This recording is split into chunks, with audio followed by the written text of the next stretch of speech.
مرتے دم تک عبادت کرو، خوب سجدے، خوب عبادتیں، خوب توجہ، اپنے رب کے حضور خوب عاجزی، اس کی بارگاہ کی طرف خوب رجوع، یعنی بارشیں نہیں ہوتی تو نماز، زیادہ ہو جائے تو نماز، سورج گرہن لگ جائے تو نماز، کبھی کوئی کمزوری ہو گئی تو سجدہ، اللہ نعمت دے تو شکر کا سجدہ، کبھی غلطی ہو جائے تو رب کی بارگاہ میں معافی کے لیے سجدہ، سجدہ ہی سجدہ، عبادت ہی عبادت۔ میرے نبی پاک فرماتے ہیں جب تم اس کی بارگاہ میں سجدہ کرتے ہو نا تو تمہارے گناہ معاف کرتا ہے اور درجے بلند فرماتا ہے۔ آپ ذرا وہ بخاری شریف کی خوبصورت روایت دیکھیے نا، حضرت کثیر بن قیس فرماتے کہ ایک شخص مدینہ شریف سے چلا اور سینکڑوں میلوں کا سفر طے کر کے وہ دمشق کی جامع مسجد میں پہنچا، اور جب اس سے پوچھا گیا کہ جناب اتنا مشکل ترین اور کٹھن ترین سفر، یہ آج لوگ گاڑی کے اندر بند ہوتے، ہیٹر کی سہولت موجود ہوتی، اور اگر آپ کو کہیں رکنا ہے تو آپ کے لیے اسباب موجود ہے، پیٹرول پمپ موجود ہے، کھانے کا، پینے کا، نماز پڑھنے کا، سستانے کا سامان موجود ہے، پھر بھی لوگ کہتے ہیں جناب سفر بڑا مشکل کام ہے، دھند بڑی پڑی ہوئی ہے، رستہ نظر نہیں آتا، حد نگاہ بڑی کم ہو گئی، کیسے سفر کرے، بڑی مشکل ہے۔ لیکن میرے بھائیوں، گھوڑوں اور اونٹوں پہ سفر کرنا اور اتنی جد و جہد کرنا اور سینکڑوں میلوں کا سفر طے کر کے آنا اور پھر کسی سادہ سے درویش کے پاس بیٹھنا، اور جب وہ پوچھے کہ میاں کیسے آنا ہوا تھا تو کہا اور کوئی مقصد نہیں تھا، پتہ چلا تھا آپ کے پاس مدینے والے محبوب کی ایک حدیث پاک موجود ہے۔ اچھا یہ چسکا ہے اگر لگ جائے تو، یہ بھی چسکا ہے اگر نہیں سمجھ آئی آپ کو بات، یہ بھی یہ پورا مزہ ہے حدیث ڈھونڈنے جانے کا۔ آپ یقین کریں یہ پورا مزہ ہے تفسیر قرآن کو سمجھنے کا کہ یہ آیت مجھے سمجھ میں نہیں آ رہا، میں نے شان نزول بھی دیکھا ہے، چند کتابیں بھی دیکھی ہیں، 10 15 20 اساتذہ کو فون کرنا، یہ بھی پورا مزہ ہے، پر شرط یہ ہے کہ یہ لگ جائے تو، یہ بھی ایک پورا ذائقہ ہے۔ لگ گیا تھا نا امام مسلم کو، لوگ کہتے ہیں کھجوریں کھاتے کھاتے اللہ کے حضور حاضر ہو گئے، میں نے کہا کھجوریں تو عام بیٹھ کے کھائیں تو اتنی کھائی نہیں جاتی۔ اصل مطلب یہ تھا کہ کتاب کی برق گردانی کرنا اور اس کو ڈھونڈنا کہ میرے نبی کریم نے اس موقع پر کیا فرمایا ہے، یہ ذائقہ بھی اگر کبھی لگ جائے نا، یہ صورت بھی اگر کبھی بن جائے تو یہ بڑا مزہ دیتی ہے، اس کا بھی ایک اپنا لطف ہے، ایک اپنا ذائقہ۔ حضرت معاذ بن جبل رضی اللہ تعالیٰ عنہ بیان فرماتے، کہتے میں نے درجنوں لوگ ایسے دیکھے جو حضور کی بارگاہ میں بیٹھے ہوتے تھے تو یوں لگتا تھا جیسے جھولیاں پھیلا رکھی، ان کی نظریں جھکی ہوتی تھیں ایسے گویا سروں پہ پرندے بیٹھے ہیں، لیکن ان کی ہوش اتنے سلامت ہوتے تھے کہ ایک ایک بات محبوب کی محفوظ کیے جاتے ہیں۔ اور آپ کبھی کتب احادیث کا مطالعہ کریں، انہوں نے صرف حضور کی باتیں یاد نہیں کی، حضور نے کس موقع پر کیا اشارہ کیا تھا وہ بھی یاد کر کے روایت کیا۔ اگر محبوب نے کہیں 2 انگلیاں جوڑ کے دکھائی ہیں تو ہر روایت میں ان کی 2 انگلیاں جڑی ہوئی نظر آتی ہیں۔ یہ بھی ایک ذائقہ ہے، ایک لطف ہے۔ ہمارا یہ مسئلہ بن گیا ہے کہ ہم نا یہ والا ذوق نہیں پیدا کرتے، یہ والی تو ہم نے کچھ ایسے بزرگ دیکھے اپنی زندگی میں، انہوں نے بہت علماء کی تقریریں سنی، لیکن اس طرح کر کے سنی کہ جس محفل میں گئے کاغذ قلم ساتھ لے گئے، حضرت نے آج کیا بیان کیا اس کو نوٹ کیا، ان کے پاس ذخیرے جمع ہو جاتے تھے، وہ سن کے بعض لوگوں کی قوت سماعت بڑی اچھی ہوتی، سن کے جلدی یاد کر لیں، سن کے انہوں نے بڑی ساری باتیں اپنی تربیت کے لیے اپنی، اور پھر اس طرح بھی ہوا کہ ان سننے والوں میں سے بہت سارے صوفی تیار ہوئے۔ میں درجنوں ایسے لوگوں کو جانتا ہوں انہوں نے باقاعدہ نصاب تو نہیں پڑھا، لیکن کسی شیخ کی صحبت اٹھائی ہے تو بہترین کر کے اٹھائی، زبردست کر کے اٹھائی ہے، اس کے نقوش نظر آتے ہیں باقاعدہ، تو یہ ذوق جو ہے نا تھوڑا سا علم کا شوق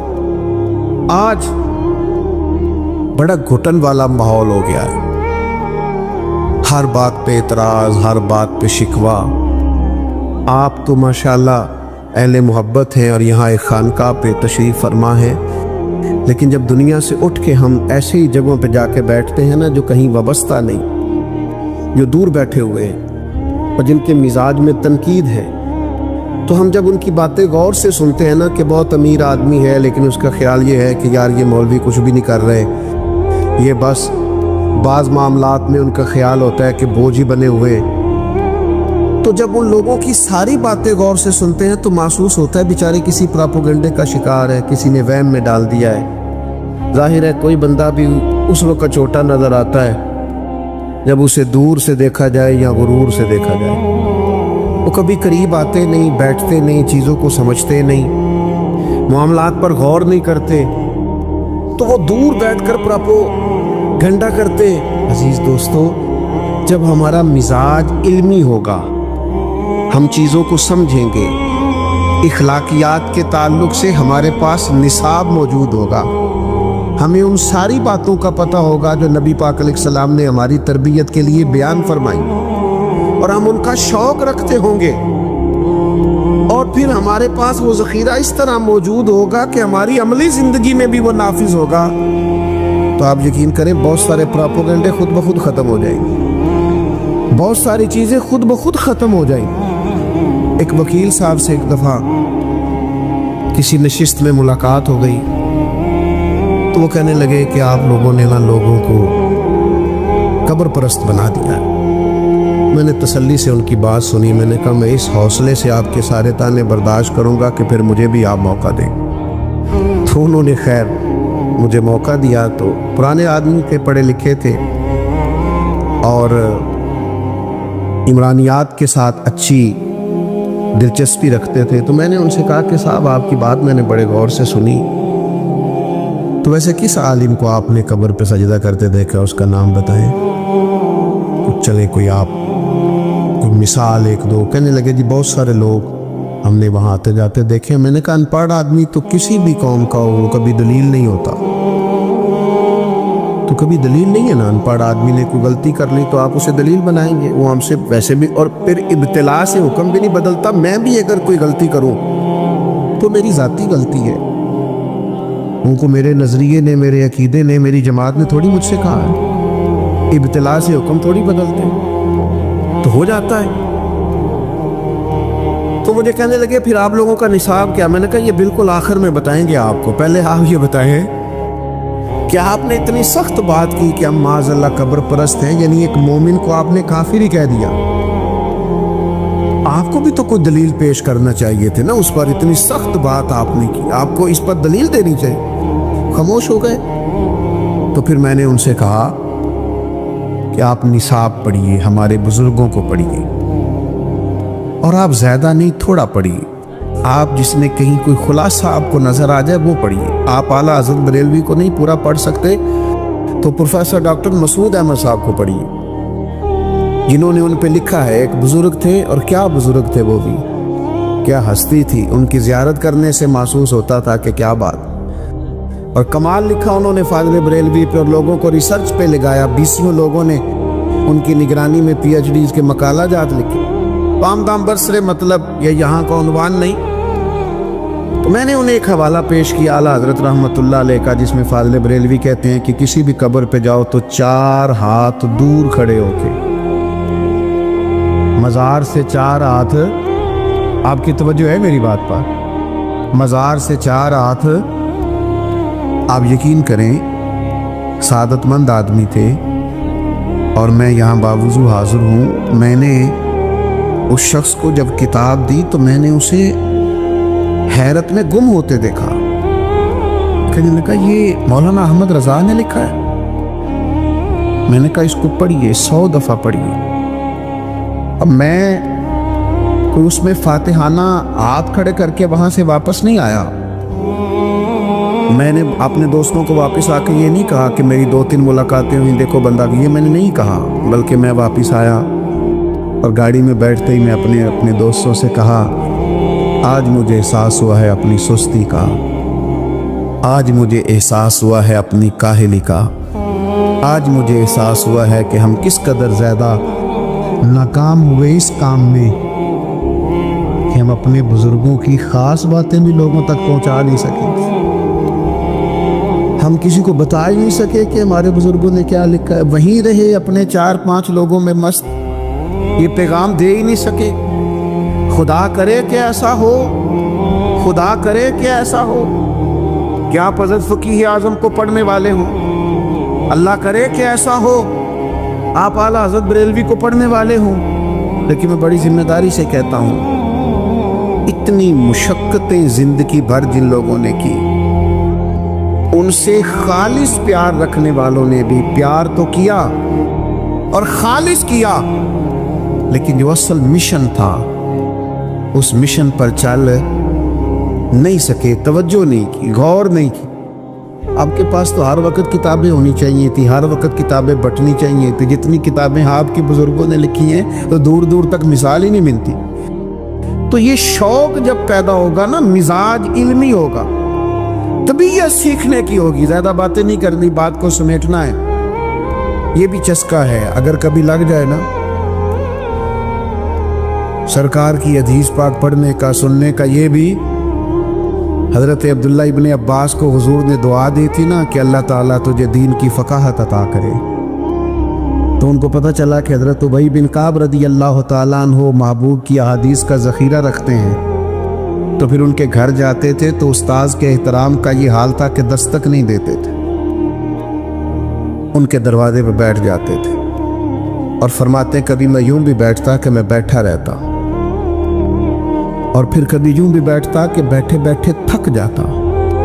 اور پھر میں اپنے امامے کا سرہانہ بنا کے ان کے دروازے کے کونے پہ ایک سائیڈ پہ لیٹ جاتا۔ ٹھنڈی ہوائیں جب مدینہ چوم کے گزرتی تو ریت میرے بالوں میں پڑ جاتی۔ فرماتی میرے استاد حضرت ابی بن کعب اپنی مرضی سے باہر آتے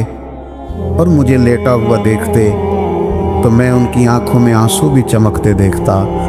اور پھر وہ فرماتے ہو میرے نبی پاک کے چچا زاد مجھے بلا لیا ہوتا، میں آپ کے پاس آ جاتا، تو فرماتے نہیں آج شہزادہ بن کے نہیں آیا، شاگرد بن کے آیا۔ مجھے کچھ محبوب کی احادیث آپ سنا دیں، میں ان کو یاد کر لوں۔ میرے عزیزوں، یہ بھی ایک ذائقہ ہے۔